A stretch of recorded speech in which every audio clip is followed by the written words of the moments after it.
Joined in the studio situation once again by para-athlete and another role, Director of Meningococcal Australia, Eliza Ault-Connell. How are you? I am fine and dandy. Let's talk about you coming to Albury-Wodonga. This is where I usually start with the people that I catch up with once a month. What brought you to Albury-Wodonga and what part of your life was that? We were living in Melbourne, my husband and I, and our 6-month-old daughter, and we lived in a beautiful spot by the beach. But, the thought of going back to work was something that I couldn't imagine doing with my little daughter. And we said, why don't we sell up and move to the country? And came up to Albury, had a bit of a look around and fell in love with the area. And sold up and bought up and have been up here for now 10 years and love the area. It's a beautiful spot. No turning back. No turning back. So did you have a connection here that drew you to town? Did you know other people that lived here? No, that's the funny thing. We sort of, brought the map out and looked at other regional centres, the Ballarats, Bendigo, Geelong, and Albury and Wodonga area just seemed to make sense. It had everything that we were looking for. It was a growing town. It was close to the snowfields. It's got great facilities as far as recreation go. Great healthcare. We couldn't look past it. How do you think other people would describe you? Gosh, it depends who you'd ask. Probably a lot of people would describe... Actually, no, I can tell you right now, I just finished up at school and ran into someone and they said, "You're crazy." And it's probably quite a good description because... To other people, my life may seem crazy, but to me, it's not. But we always sort of look at other people and wonder how they do what they do. And probably to an outsider, my life may seem a bit crazy and a bit hectic. Let's talk a little bit about that. Para-athlete, as I said at the start, the Director of Meningococcal Australia, obviously something that's impacted you, not just physically, but it's been now a lifelong impact. Yeah. Go back to, when did you contract meningococcal? So we're going back 21 years now. Yeah. So I was 16 years old when I contracted meningococcal disease. Back then, there were no vaccinations around. People hadn't really heard of meningococcal disease. Basically, the stereotypical story that, I hear time and time again. Early symptoms, headaches, nausea, vomiting, progressed during the day, and then that night I found myself on life support. So things changed pretty quickly in my life and my legs were amputated the second day of that coma, and then I made the decision to have both of my hands requiring surgery, fingers amputated.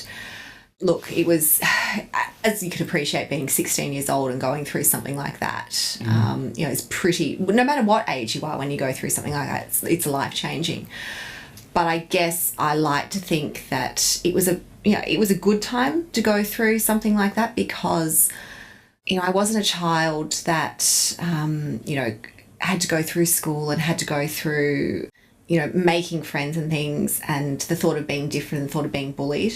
But yet I wasn't an adult in a career. I was in between. And that gave me the opportunity to be able to shape my life in the way that I wanted it to. But I guess, it depends. That's my perspective around my situation. A lot of people say, oh, that must have been a pretty shit time. You were 16 years old, girls with body image and all of those kinds of issues. But I guess I kind of, I did. I looked at it as a very, different perspective that, I'm so bloody lucky to be here. Because really the reality of meningococcal disease isn't pretty. And we know that, 1 in 10 will die. And I'm still here. So how could I possibly, feel sorry for myself and not get on with life, essentially? So up until that point, fairly normal childhood? Absolutely. Look, I've had a pretty crazy upbringing. My mum and dad owned businesses and we shifted around a lot. So I was born in Sydney and then we moved over to Perth and then we moved to Canberra and then Melbourne and then we moved to the Southern Highlands. So a lot of schools, a lot of meeting people, and I loved growing up like that. I loved being able to experience going to different schools. I guess mum and dad always kind of brought me up with the mentality of we don't have family holidays, we just move somewhere new, because we pretty much move somewhere new every couple of years. So that was kind of how we grew up. But You know, it very much shaped me into the person, I guess, that I am now, that I love. You know, I love new situations and I love going in and meeting new people, and I guess I can attribute that to my upbringing. Yeah. You're in your coma, you have the amputations and operations performed. You're 16. What happens then? What's the next 4 or 5 years look like after that? The next thing was obviously rehab. You know, my body had changed so dramatically. I was going to need to learn to do a lot of things again, walking included. I was pretty fortunate that my mum and dad were crazy. I didn't want to go to rehab. I didn't want to be 16 years old in a rehab ward with geriatric patients. And I don't know what faith they had, but they knew that that was the right decision, that, you know, I wanted to try and do it on my own. I mean, that's courageous in my books, to let their 16-year-old daughter make a decision that, you know, was going to impact their life so heavily. I, you know, still to this day, I think, wow, if I was in that situation, would I let my child make that decision? But fortunately, I guess they knew that I was extremely motivated, and, you know, they knew me and they knew what I was capable of. And I was very fortunate. I found possibly a naive new graduate physio who was willing to support me, because, I mean, it's pretty crazy when you think about it, investing, you know, that with someone, that they're going to basically teach you all over again to live and how to do things. And I just met this amazing physio. His name was Ali. He was like 22 years old, and he was just so motivated to help in this situation. The first time I stood up on my prosthetic, you know, up until that point, I'd been pretty motivated, and the light was always at the end of the tunnel, that, you know, things were going to happen and, yeah, it was going to be fine. But that in that one moment of standing up and experiencing the pain that I felt, I sat back down and thought, shit, how do people do this? You know, this is the reality of it, the pain that goes along with it. And I thought every day was going to be like that. But fortunately, like, the next day I stood up and, you know, the pain was less. And the day after that, less. And then it got to the point where then I could, you know, walk 10 metres. And then it got to the point where I could, you know, walk 50 metres. And all of a sudden, you know, things were getting easier and easier. So where did the athletic side of things start then? If you've gone through the rehab, you're talking about walking increments at a time. Was that inspired by the fact that perhaps you could do more than what you'd come through so much? Look, sport had always played a huge part in my life. I enjoyed participating in sport. You know, I was an avid runner. I would go and run after school with my dog. I'd take the dog up the mountain and just run because I felt a connection doing that. That was what I was passionate about. I didn't feel competitive, and I never liked racing. However, after my illness, it brought something up, it bubbled to the surface, and all of a sudden I'd realised that not only do I love being active, but I want to goddamn win. You know? And it was actually my physio that bought in an old VHS tape back in the 90s, of course. And he showed me a double amputee from America, a woman running at the Paralympics in 96. And I just saw her, and she was blonde, she was stunning, and she was just running on these amazing carbon legs. And I thought, hell yes, I want to be a part of that. That's what I want to do. Yeah. But, you know, the disease had affected my body so much. I weighed 29 kilos when I entered rehab, my unorthodox rehab. So, you know, learning to walk again, you have to learn to walk before you can run.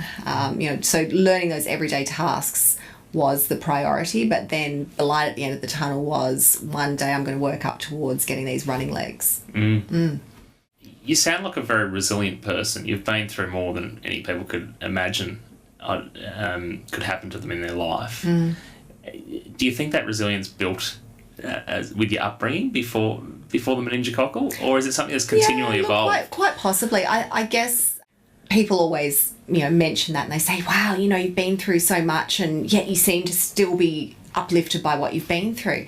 And I guess that a lot of people don't realise what they're actually capable of until they're in the situation where, you know, they're on the ground and they've got to pick themselves back up, because you've got two choices in that point. You can lay there or you can get back up.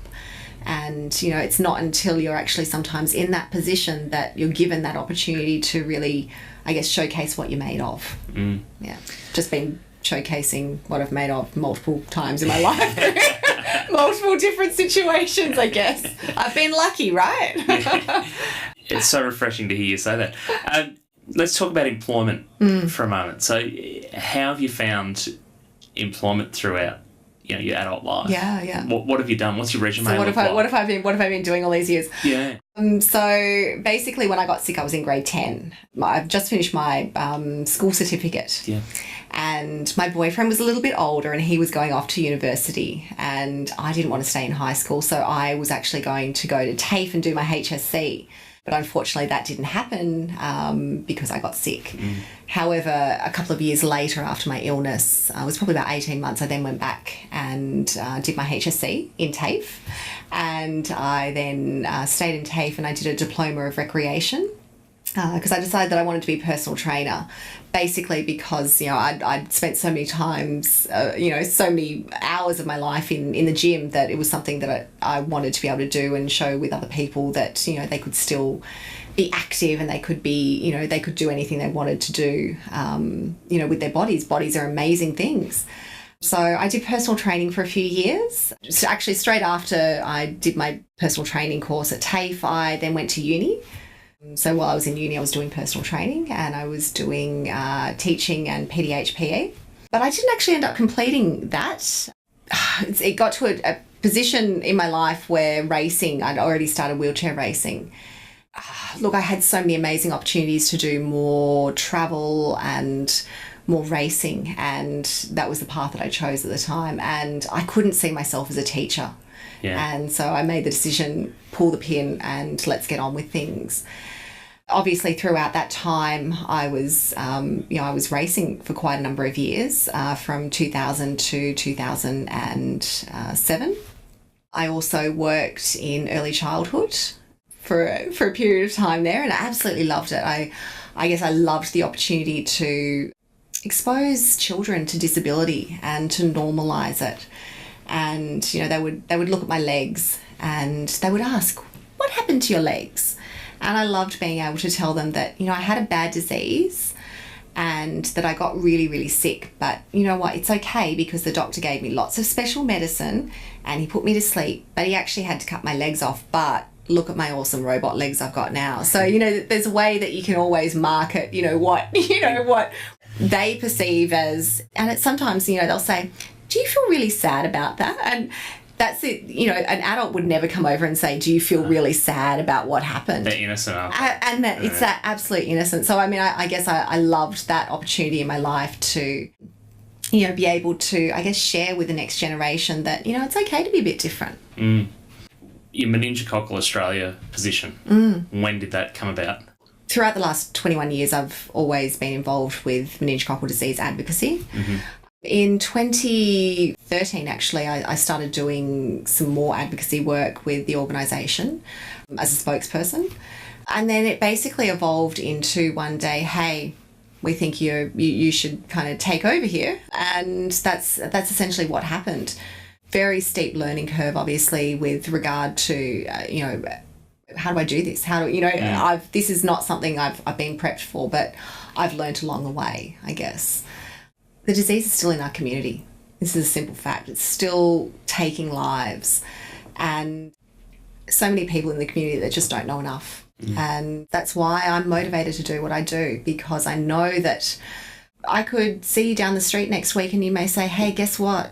My next door neighbour, or, and this is, you know, this is what the disease is. It can affect anyone at any age. You know, we typically think of the babies and the children and the adolescents and young adults, but anyone, any age can get meningococcal disease. And that's, you know, there's so many messages we need to, you know, continue pushing to the community, and education for, you know, medical professionals as well, because they're still, look, it's a relatively rare disease. And yes, you could vaccinate, but look, you probably don't need to. So we need to dispel a lot of myths in the community and medical profession still. Do you know where you caught it from? No. And look, it's something we'll never know, and no one will ever know. I was very fortunate that with my diagnosis that mum and dad were around, because with meningococcal disease it's so quick.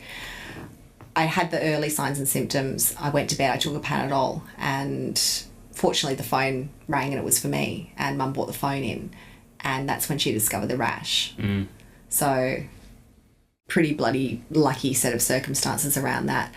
And it was my boyfriend, and he was calling to say he was unwell, and he actually had meningococcal disease as well. Fortunately, don't do sad, sorry face. He was fine. He was in hospital for a week. Yeah. So very, very different outcome. He's actually a GP now from that experience of, going through a pretty life-changing event and watching what I'd gone through, I guess, too. So he's a great advocate. I bet. You're racing. Is that your hobby? Is that your... Is it passion? No. Is it profession? What's a hobby for you? Look, training is my hobby. I love training. So 2007, I got married. I was told I was never going to have children, and I got pregnant on my honeymoon. So very, very unexpected. We discussed adopting, and that was going to be the path we were going to take. All of a sudden, my life had changed. So racing was put on the back burner. And then in 2010, can't believe it. Oh my gosh, we're having another baby. Wow. 2012, we had our third child. Racing was the furthest thing from my mind. I never said I was retired when I finished up in 2007. I'd always remained active though. Loved being active. But the thought of leaving my children, the thought of doing the training was something that I couldn't contemplate. But that did change in probably the end of 2015. The itch came back, and that competitiveness and the thought of, wow, my children, actually, no, my eldest daughter said to me one day, she said, Mum, you used to be so cool when you used to race in the Olympics. And I went, God damn it, dude, what? And that was my moment of, I'll show you. Yeah, I'll be cool again. I'll be cool again. I'm a cool mum. And I guess that was kind of the initiation of, the flow that has happened over the last, 3 years. The Gold Coast Commonwealth Games, the thought of being able to compete in Australia, in front of my family, in front of my children, that was a massive draw factor, massive draw card that the thought of having that opportunity, made me get back in and, start from not scratch, but, go back to base level again and, be the rookie. And yeah, it's been an amazing journey over the last 3 years. And is that continuing? It most certainly is. Yeah. So post Com Games success, the goal was initially I'm going to come back for the Com Games, and I thought that was going to be enough. And at the time, it seemed like a massive goal because from where I was sitting, I was a working mum. I had 3 children. It was going to be pretty bloody tough ask. But in hindsight, I didn't set the goal high enough. And now I'm pushing better than I've ever pushed, to be perfectly honest. I send my coach is in Canberra and he tracks me every session I do on my Garmin. I'm messaging after my morning and night session, and he knows exactly what I'm doing. And he's like, you're pushing faster than you've ever pushed. I don't need to put the caveat on myself that I'm coming back. I don't need to put the caveat on myself as I'm, my mid-30s. No, I'm still slightly hung. No, I've actually got the ability to be the best in the world again, and I'm going to give myself every opportunity to do that.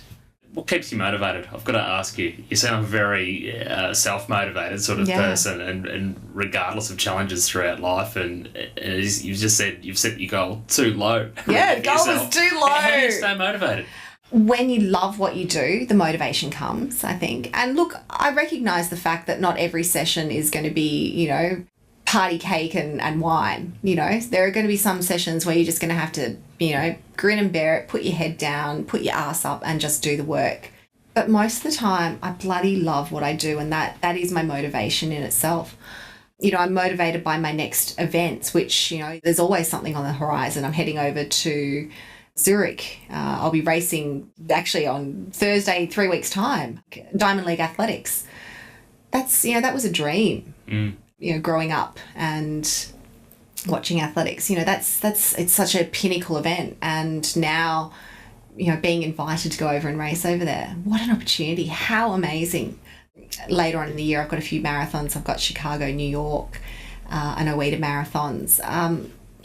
There's so much awesome racing, and the thought of getting back in the chair and having this opportunity, 2.0 to come back and race and still be, a part of the game is motivating in itself. Have the kids admitted yet that you're cool again? They've not really said that I'm cool, but they love the free stuff, right? So I come back from the Com Games, so much amazing Australian team kit. Yeah. And the first thing they're doing is they're rifling through the bag and they're throwing it everywhere, and, they've got the green and gold on before you know it. And, they love it. They love the fact that, they get to take medals in. They get to take Swiss francs into school, that, mum does something really, really different. And I actually was just at my daughter's school just now, and I read one of her handwriting things, and I don't know whether to be worried or not. And it was, what would you rather be, clever or sporty? And she said, I think I'd rather be sporty because sporty is really cool and my mum's really sporty. I went, oh, what have I created? So there was that moment of, we are what our children watch us. They watch what we do, and we need to set the right, healthy, positive examples. And if that's all that they take away, that they've learned about hard work, they've learned about, it's not always a bed of roses, or what did I call it before? Party, cake and wine. Yeah. That's probably more me. That sometimes, life is just bloody hard work, but the rewards are there, and you've just got to, if you're not happy with what you're doing, change what you're doing, change your perspective at the end of the day. Yeah.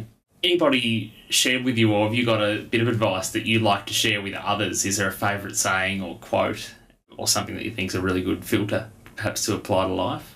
What I think about is, just getting it done. At the end of the day, getting it done.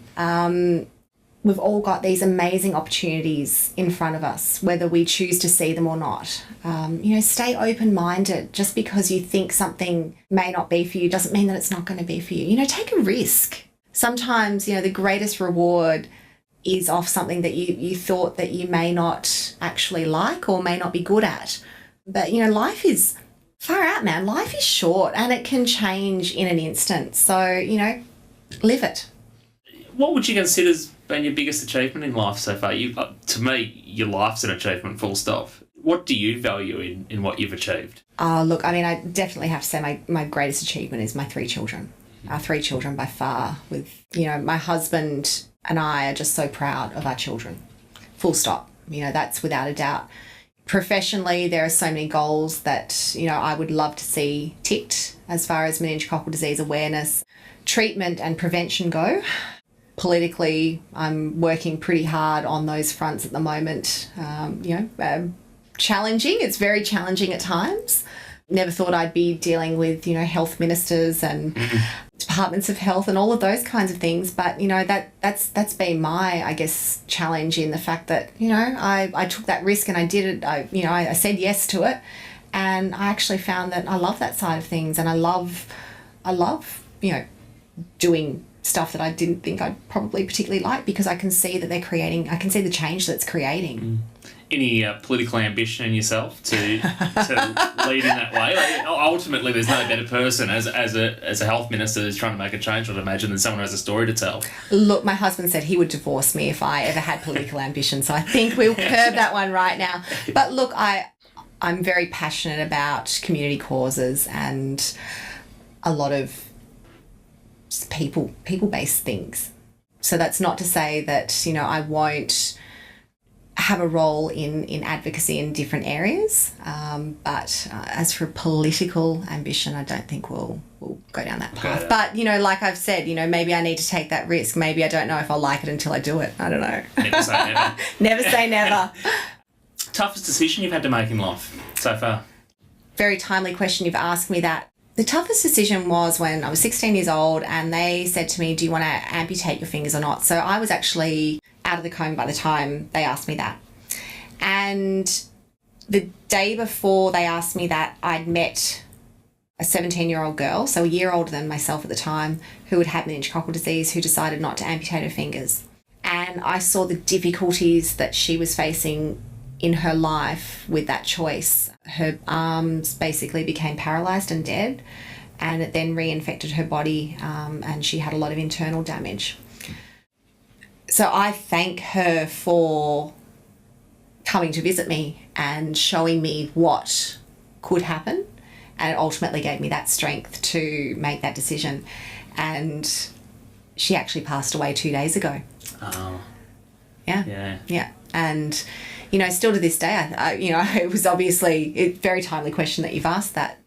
You know, I wonder if perhaps she'd made a different decision, would her life have been different? And, you know, we'll never know now. What's your future look like? My future? Oh, big, man. Yeah. Go big or go home. Look, I'm definitely going to continue my racing. Tokyo is very much on the cards. Post-Tokyo, absolutely, why not? I'm fit, I'm healthy, I'm not carrying long-term injuries like many of the competitors that have raced, you know, that whole time that, you know, I was away. I'm sitting in a pretty good position as far as that goes, so I'll continue racing until I fall apart. You seem as a very optimistic person. What's the worst thing that's ever happened to you? Worst thing? Is it meningococcal? Oh, God, no. No, absolutely not. You know, a lot of people obviously say, gee, I'm really sorry that happened. And I said, don't be sorry. You know, this has given me this amazing life that I've had so far and is going to continue to. Look, you know, at the same time, I do kind of laugh sometimes because, you know, I'm passionate about people not obviously contracting meningococcal disease, but yet I'm kind of saying how awesome my life is and, you know, how blessed I've been. But, you know, at the same time, I don't want people to have to experience the shit times either, you know, where it's physically so painful to walk, where, you know, my legs are like, there's 30 grand worth of legs there, you know, without even blinking. You know, I don't want people to be burdened financially by needing to have prosthetics or care in some situations for the rest of their lives. I want to stop that happening. But, you know, I always look to think that, you know, my glass is, well, more than half full, 3/4 full. If you could be anywhere in the world tomorrow, don't worry about money, don't worry about anything, where would you be? Who would you be with? What would you be doing? Oh, I'd probably go to Spain or somewhere hot, and I'd obviously have my race chair. My husband would have his bike, and we'd just like ride, and I'd take my kids too, but we'd have a nanny because money's no object. Yeah, correct. So we'd have a nanny and we could go for like massive long rides. The kids would be hanging out at the beach. We'd all, you know, hang out in the afternoons, have a bit of a siesta, and wouldn't that be, that's my idea of like money's no object. So we sit down in 5 years from now. What's happening? I'm still going to be racing. Yeah. Hopefully we've got more meningococcal disease vaccines onto the national immunisation schedule. More Australians will be protected from meningococcal disease in 5 years' time. I am determined to make this happen. And how old will I be then? Oh, let's not go there. Yeah. Let's not talk about numbers because, you know what, I've learnt in the last few years, you know, no, it's a number. It is a number, really. If I thought I'd be doing and I'd be physically doing what I'm doing at 37, what I'm doing now, in my 20s I would have laughed. But yet my physical, my mental strength is stronger than ever. Eliza, it's been an inspiration to sit here and talk to you about your journey, and I do thank you so much for your time today, and wish you all the best. Before we go though, greatest achievement in terms of medals, where are you up to? Where's your medal count across the Commonwealths and all the rest? Couldn't give you exact medal count, but I've never gone to a major championships or event without placing in the top 3. Yeah. However, I would like to see more of the golden colour. Yeah. That's the goal. I want to win gold in Tokyo. It's keeping you motivated. Absolutely. All the best. And I want to win New York Marathon too. I'm a bit greedy like that. Don't want much, do you? No. It's been a pleasure to have a chat with you. Thanks for coming along. That's an absolute pleasure.